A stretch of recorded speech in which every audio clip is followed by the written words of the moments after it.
2 Samuel, chapter 15. Absalom's conspiracy. It happened after this that Absalom prepared him a chariot and horses, and 50 men to run before him. Absalom rose up early and stood beside the way of the gate. It was so that when any man had a suit which should come to the king for judgment, then Absalom called to him and said, "What city are you from?" He said, "Your servant is of one of the tribes of Israel." Absalom said to him, "Behold, your matters are good and right, but there is no man deputized by the king to hear you." Absalom said moreover, "Oh, that I were made judge in the land, that every man who has any suit or cause might come to me, and I would do him justice." It was so that when any man came near to do him obeisance, he put forth his hand and took hold of him and kissed him. Absalom did this sort of thing to all Israel who came to the king for judgment. So Absalom stole the hearts of the men of Israel. It happened at the end of 40 years that Absalom said to the king, "Please, let me go and pay my vow, which I have vowed to Yahweh in Hebron. For your servant vowed a vow while I stayed at Geshur in Syria, saying, 'If Yahweh shall indeed bring me again to Jerusalem, then I will serve Yahweh.'" The king said to him, "Go in peace." So he arose and went to Hebron. But Absalom sent spies throughout all the tribes of Israel, saying, "As soon as you hear the sound of the trumpet, then you shall say, 'Absalom is king in Hebron.'" 200 men went with Absalom out of Jerusalem, who were invited, and went in their simplicity, and they didn't know anything.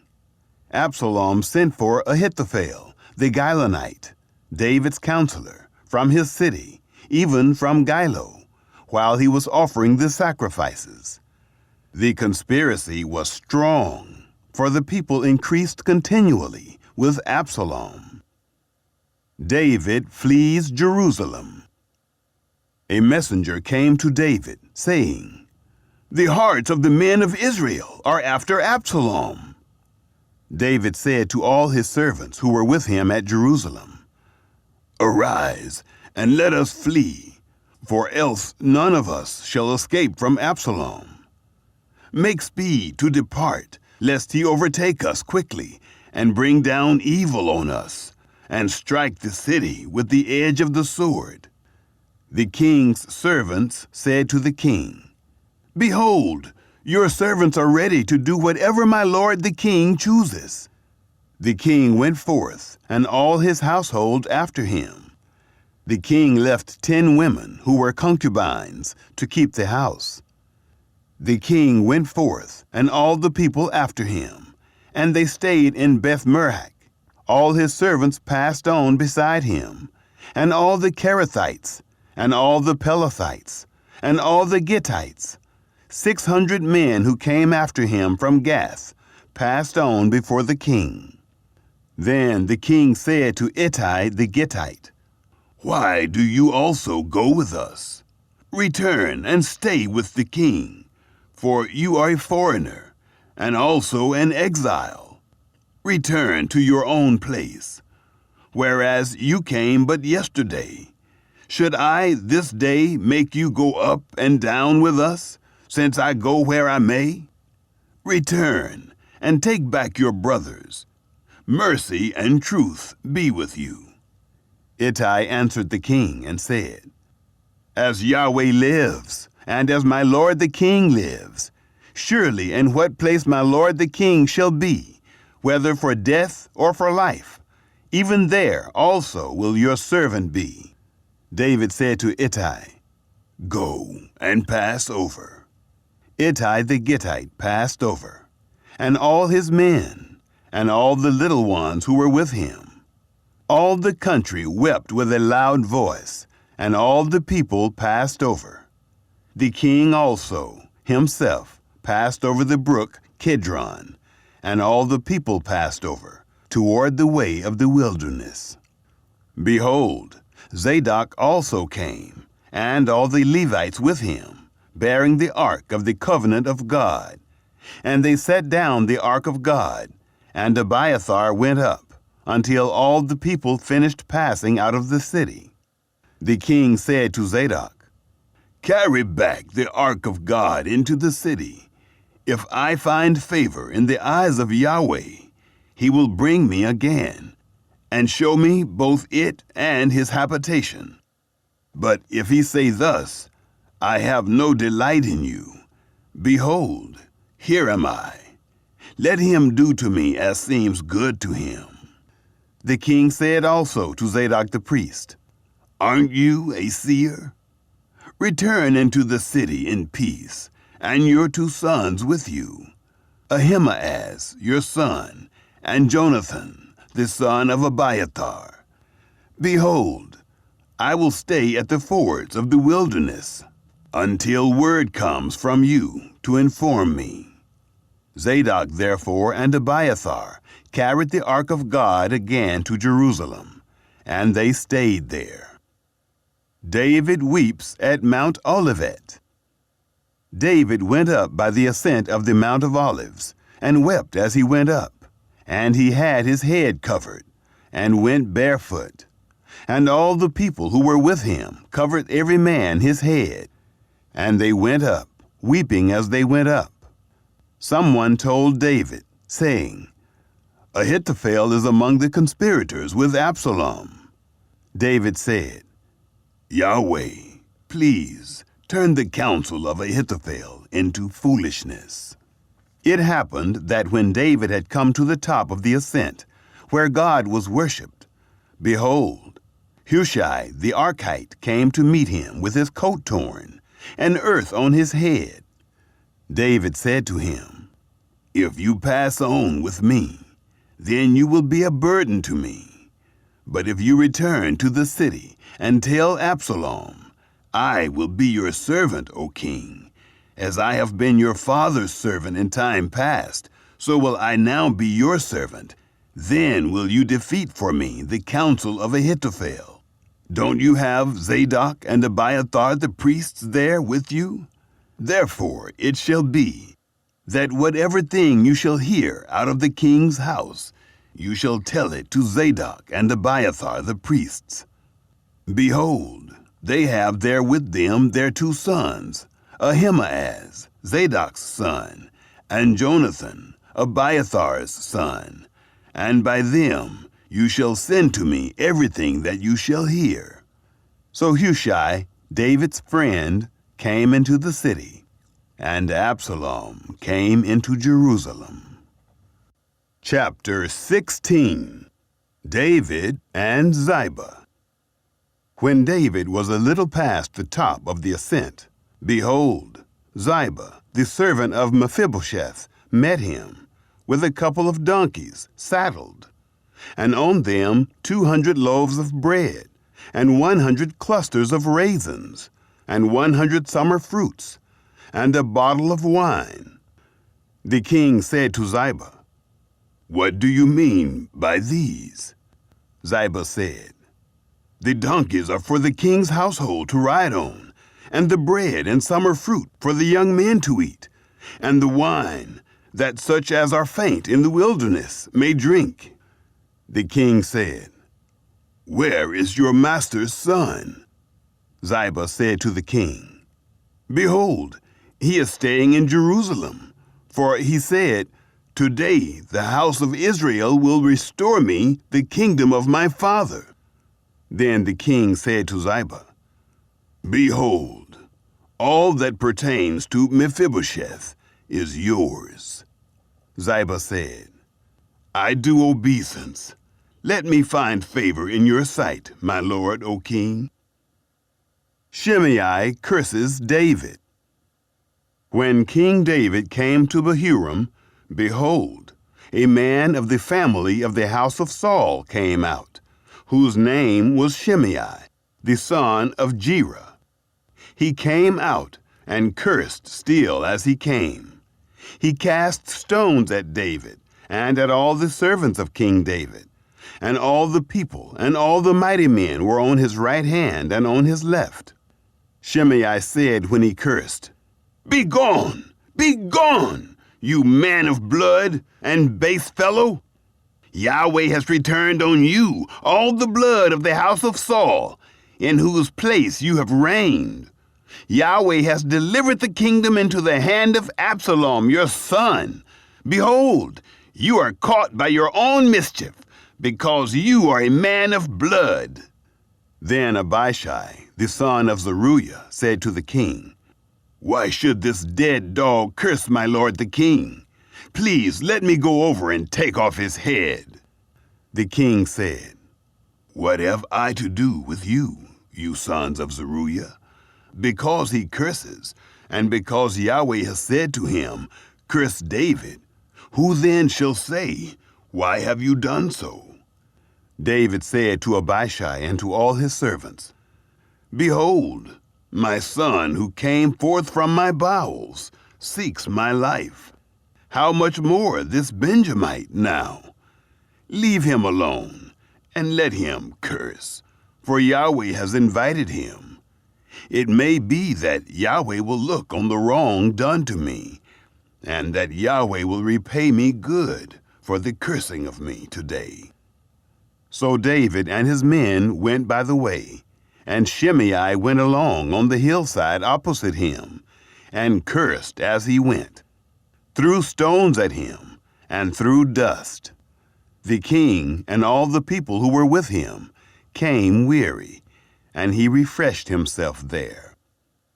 The counsel of Ahithophel and Hushai. Absalom and all the people, the men of Israel, came to Jerusalem, and Ahithophel with him.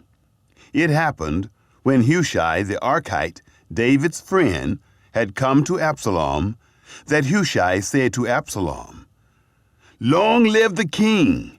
Long live the king!" Absalom said to Hushai, "Is this your kindness to your friend? Why didn't you go with your friend?" Hushai said to Absalom, "No, but whoever Yahweh and this people and all the men of Israel have chosen, his will I be, and with him I will stay. Again, whom should I serve? Shouldn't I serve in the presence of his son? As I have served in your father's presence, so will I be in your presence." Then Absalom said to Ahithophel, "Give your counsel what we shall do." Ahithophel said to Absalom, "Go in to your father's concubines that he has left to keep the house. Then all Israel will hear that you are abhorred by your father. Then the hands of all who are with you will be strong." So they spread Absalom a tent on the top of the house, and Absalom went in to his father's concubines in the sight of all Israel. The counsel of Ahithophel, which he gave in those days, was as if a man inquired at the oracle of God. So was all the counsel of Ahithophel, both with David and with Absalom. Chapter 17. Hushai counters Ahithophel's advice. Moreover, Ahithophel said to Absalom, "Let me now choose 12,000 men, and I will arise and pursue after David tonight. I will come on him while he is weary and exhausted, and will make him afraid. All the people who are with him shall flee. I will strike the king only, and I will bring back all the people to you. The man whom you seek is as if all returned. All the people shall be in peace." The saying pleased Absalom well, and all the elders of Israel. Then Absalom said, "Now call Hushai the Archite also, and let us hear likewise what he says." When Hushai was come to Absalom, Absalom spoke to him, saying, "Ahithophel has spoken like this. Shall we do what he says? If not, speak up." Hushai said to Absalom, "The counsel that Ahithophel has given this time is not good." Hushai said moreover, "You know your father and his men, that they are mighty men, and they are fierce in their minds, like a bear robbed of her cubs in the field. Your father is a man of war, and will not lodge with the people. Behold, he is now hidden in some pit, or in some other place. It will happen, when some of them have fallen at the first, that whoever hears it will say, there is a slaughter among the people who follow Absalom. Even he who is valiant, whose heart is as the heart of a lion, will utterly melt. For all Israel knows that your father is a mighty man, and those who are with him are valiant men. But I counsel that all Israel be gathered together to you, from Dan even to Beersheba, as the sand that is by the sea for multitude, and that you go to battle in your own person. So shall we come on him in some place where he shall be found, and we will light on him as the dew falls on the ground. And of him and of all the men who are with him, we will not leave so much as one. Moreover, if he be gone into a city, then shall all Israel bring ropes to that city, and we will draw it into the river, until there isn't one small stone found there. Absalom and all the men of Israel said, the counsel of Hushai the Archite is better than the counsel of Ahithophel. For Yahweh had ordained to defeat the good counsel of Ahithophel, to the intent that Yahweh might bring evil on Absalom. Hushai's warning saves David.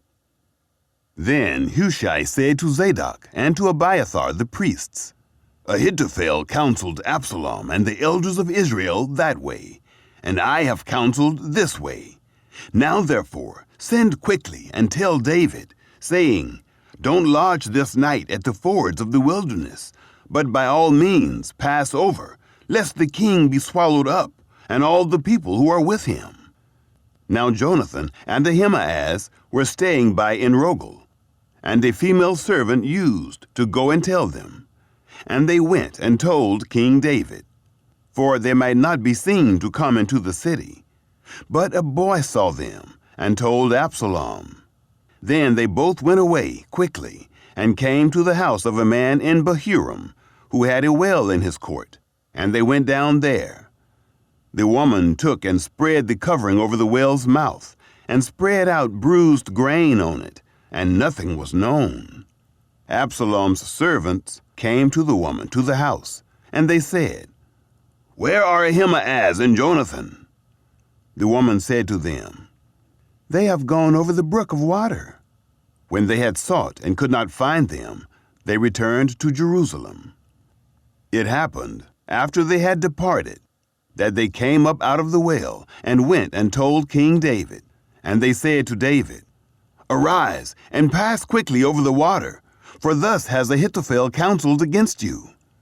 Then David arose, and all the people who were with him, and they passed over the Jordan. By the morning light there lacked not one of them who had not gone over the Jordan. When Ahithophel saw that his counsel was not followed, he saddled his donkey and arose, and went home to his city, and set his house in order, and hanged himself. And he died, and was buried in the tomb of his father. Then David came to Mahanaim. Absalom passed over the Jordan, he and all the men of Israel with him. Absalom set Amasa over the army instead of Joab. Now Amasa was the son of a man whose name was Ithra the Israelite, who went in to Abigail, the daughter of Nahash, sister to Zeruiah, Joab's mother. Israel and Absalom encamped in the land of Gilead. It happened, when David was come to Mahanaim, that Shobai, the son of Nahash of Rabbah, of the children of Ammon, and Machir, the son of Ammiel of Lodebar, and Barzillai, the Gileadite of Rogelim, brought beds, and basins, and earthen vessels, and wheat, and barley, and meal, and parched grain, and beans, and lentils, and parched pulse, and honey, and butter, and sheep, and cheese of the herd, for David, and for the people who were with him, to eat. For they said, The people are hungry and weary and thirsty in the wilderness. Chapter 18. Absalom killed. David numbered the people who were with him, and set captains of thousands and captains of hundreds over them. David sent forth the people, a third part under the hand of Joab, and a third part under the hand of Abishai, the son of Zeruiah, Joab's brother, and a third part under the hand of Ittai the Gittite. The king said to the people, I will surely go forth with you myself also. But the people said, You shall not go forth, for if we flee away, they will not care for us. Neither if half of us die will they care for us. But you are worth 10,000 of us. Therefore now, it is better that you are ready to help us out of the city. The king said to them, I will do what seems best to you. The king stood beside the gate, and all the people went out by hundreds and by thousands. The king commanded Joab and Abishai and Ittai, saying, Deal gently, for my sake, with the young man, even with Absalom. All the people heard when the king commanded all the captains concerning Absalom. So the people went out into the field against Israel, and the battle was in the forest of Ephraim. The people of Israel were struck there before the servants of David, and there was a great slaughter there that day of 20,000 men. For the battle was there spread over the surface of all the country, and the forest devoured more people that day than the sword devoured. Absalom happened to meet the servants of David. Absalom was riding on his mule, and the mule went under the thick boughs of a great oak, and his head caught hold of the oak, and he was taken up between the sky and the earth, and the mule that was under him went on. A certain man saw it, and told Joab, and said, Behold, I saw Absalom hanging in an oak. Joab said to the man who told him, Behold, you saw it, and why didn't you strike him there to the ground? I would have given you 10 pieces of silver and a sash. The man said to Joab, Though I should receive 1,000 pieces of silver in my hand, I still wouldn't put forth my hand against the king's son. For in our hearing, the king commanded you and Abishai and Ittai, saying, Beware that none touch the young man Absalom. Otherwise, if I had dealt falsely against his life, and there is no matter hidden from the king, then you yourself would have set yourself against me. Then Joab said, I am not going to wait like this with you. He took 3 darts in his hand and thrust them through the heart of Absalom, while he was yet alive, in the midst of the oak. 10 young men who bore Joab's armor surrounded and struck Absalom, and killed him. Joab blew the trumpet, and the people returned from pursuing after Israel, for Joab held back the people. They took Absalom and cast him into the great pit in the forest, and raised over him a very great heap of stones. Then all Israel fled, everyone to his tent. Now Absalom, in his lifetime, had taken and reared up for himself the pillar, which is in the king's dale, for he said, I have no son to keep my name in memory. He called the pillar after his own name, and it is called Absalom's monument to this day. David mourns for Absalom. Then Ahimaaz, the son of Zadok, said, Let me now run and bear the king news, how that Yahweh has avenged him of his enemies. Joab said to him, You shall not be the bearer of news this day, but you shall bear news another day. But today you shall bear no news, because the king's son is dead. Then Joab said to the Cushite, Go, tell the king what you have seen. The Cushite bowed himself to Joab and ran. Then Ahimaaz, the son of Zadok, said yet again to Joab, But come what may, please let me also run after the Cushite. Joab said, "Why do you want to run, my son, since that you will have no reward for the news?"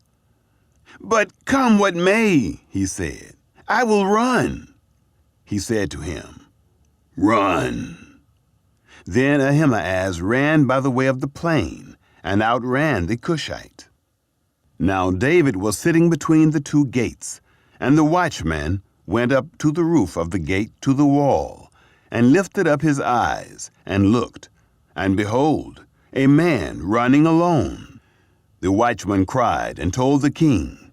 The king said, "If he is alone, there is news in his mouth." He came closer and closer.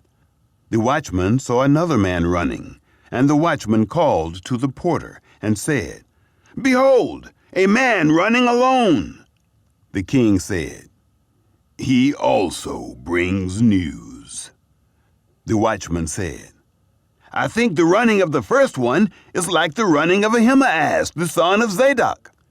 The king said, "He is a good man and comes with good news." Ahimaaz called and said to the king, "All is well." He bowed himself before the king with his face to the earth and said, "Blessed is Yahweh your God, who has delivered up the men who lifted up their hand against my lord the king." The king said, "Is it well with the young man, Absalom?" Ahimaaz answered, "When Joab sent the king's servant, even me, your servant, I saw a great tumult, but I don't know what it was." The king said, "Turn aside and stand here." He turned aside and stood still. Behold, the Cushite came. The Cushite said, "News for my lord the king. For Yahweh has avenged you this day of all those who rose up against you." The king said to the Cushite, "Is it well with the young man, Absalom?" The Cushite answered, "May the enemies of my lord the king, and all who rise up against you to do you harm, be as that young man is." The king was much moved, and went up to the room over the gate, and wept.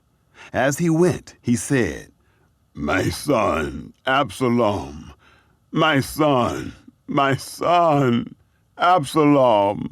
I wish I had died for you, Absalom. My son, my son." Chapter 19. Joab reproves David. It was told Joab, "Behold, the king weeps and mourns for Absalom." The victory that day was turned into mourning to all the people. For the people heard it said that day, "The king grieves for his son." The people snuck into the city that day, as people who are ashamed steal away when they flee in battle. The king covered his face, and the king cried with a loud voice, "My son, Absalom! Absalom, my son, my son!" Joab came into the house to the king and said, "You have shamed this day the faces of all your servants, who this day have saved your life, and the lives of your sons and of your daughters, and the lives of your wives and the lives of your concubines, in that you love those who hate you, and hate those who love you. For you have declared this day that princes and servants are nothing to you. For today I perceive that if Absalom had lived, and all we had died this day, then it would have pleased you well. Now therefore, arise, go out and speak to comfort your servants. For I swear by Yahweh, if you don't go out, not a man will stay with you this night. That would be worse to you than all the evil that has happened to you from your youth until now." David restored as king. Then the king arose and sat in the gate. They told all the people, saying, "Behold, the king is sitting in the gate." All the people came before the king. Now Israel had fled, every man to his tent. all the people were at strife throughout all the tribes of Israel, saying, "The king delivered us out of the hand of our enemies, and he saved us out of the hand of the Philistines. And now he has fled out of the land from Absalom. Absalom, whom we anointed over us, is dead in battle. Now therefore, why don't you speak a word of bringing the king back?" King David sent to Zadok and to Abiathar the priests, saying, "Speak to the elders of Judah, saying, Why are you the last to bring the king back to his house? Since the speech of all Israel has come to the king to return him to his house. You are my brothers. You are my bone and my flesh. Why then are you the last to bring back the king? Say to Amasa, Aren't you my bone and my flesh?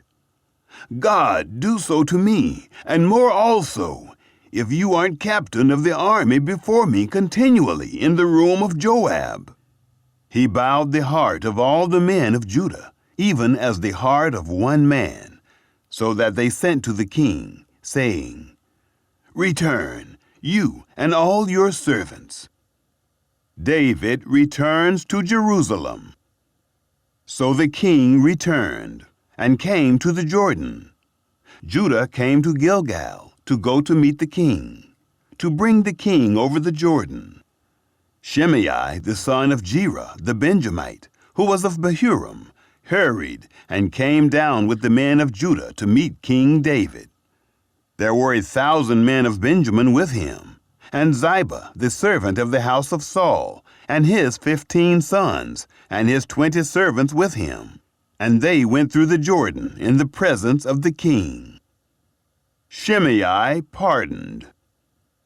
A ferry boat went to bring over the king's household, and to do what he thought good. Shimei, the son of Gera, fell down before the king, when he was come over the Jordan. He said to the king, "Don't let my lord impute iniquity to me, neither do you remember that which your servant did perversely, the day that my lord the king went out of Jerusalem, that the king should take it to his heart. For your servant knows that I have sinned. Therefore, behold, I have come this day, the first of all the house of Joseph, to go down to meet my lord the king." But Abishai, the son of Zeruiah, answered, "Shall Shimei not be put to death for this, because he cursed Yahweh's anointed?" David said, "What have I to do with you, you sons of Zeruiah, that you should this day be adversaries to me? Shall there any man be put to death this day in Israel? For don't I know that I am this day king over Israel?" The king said to Shimei, "You shall not die." The king swore to him. Mephibosheth excused. Mephibosheth, the son of Saul, came down to meet the king. And he had neither groomed his feet, nor trimmed his beard, nor washed his clothes, from the day the king departed until the day he came home in peace. It happened, when he had come to Jerusalem to meet the king, that the king said to him, "Why didn't you go with me, Mephibosheth?" He answered, "My lord, O king, my servant deceived me. For your servant said, I will saddle me a donkey, that I may ride thereon, and go with the king, because your servant is lame. He has slandered your servant to my lord the king, but my lord the king is as an angel of God. Do therefore what is good in your eyes. For all my father's house were but dead men before my lord the king, yet you set your servant among those who ate at your own table. What right, therefore, have I yet, that I should cry any more to the king?" The king said to him, "Why do you speak any more of your matters? I say, you and Ziba divide the land." Mephibosheth said to the king, "Yes, let him take all, because my lord the king has come in peace to his own house." David's kindness to Barzillai. Barzillai the Gileadite came down from Rogelim, and he went over the Jordan with the king, to conduct him over the Jordan. Now Barzillai was a very aged man, even 80 years old, and he had provided the king with sustenance while he lay at Mahanaim, for he was a very great man. The king said to Barzillai, "Come over with me, and I will sustain you with me in Jerusalem." Barzillai said to the king, "How many are the days of the years of my life, that I should go up with the king to Jerusalem? I am this day 80 years old. Can I discern between good and bad? Can your servant taste what I eat or what I drink? Can I hear any more the voice of singing men and singing women? Why then should your servant be yet a burden to my lord the king? Your servant would but just go over the Jordan with the king. Why should the king repay me with such a reward? Please, let your servant turn back again, that I may die in my own city, by the grave of my father and my mother. But behold, your servant Kimham, let him go over with my lord the king, and do to him what shall seem good to you." The king answered, "Kimham shall go over with me, and I will do to him that which shall seem good to you. Whatever you require of me, that I will do for you." All the people went over the Jordan, and the king went over. Then the king kissed Barzillai and blessed him, and he returned to his own place. So the king went over to Gilgal, and Kimham went over with him. All the people of Judah brought the king over, and also half the people of Israel. Contention over the king. Behold, all the men of Israel came to the king, and said to the king, "Why have our brothers, the men of Judah, stolen you away, and brought the king and his household over the Jordan, and all David's men with him?" All the men of Judah answered the men of Israel, "Because the king is a close relative to us. Why then are you angry about this matter? Have we eaten at all at the king's cost? Or has he given us any gift?" The men of Israel answered the men of Judah, and said, "We have 10 parts in the king, and we have also more claim to David than you. Why then did you despise us, that our advice should not be first had in bringing back our king?" The words of the men of Judah were fiercer than the words of the men of Israel.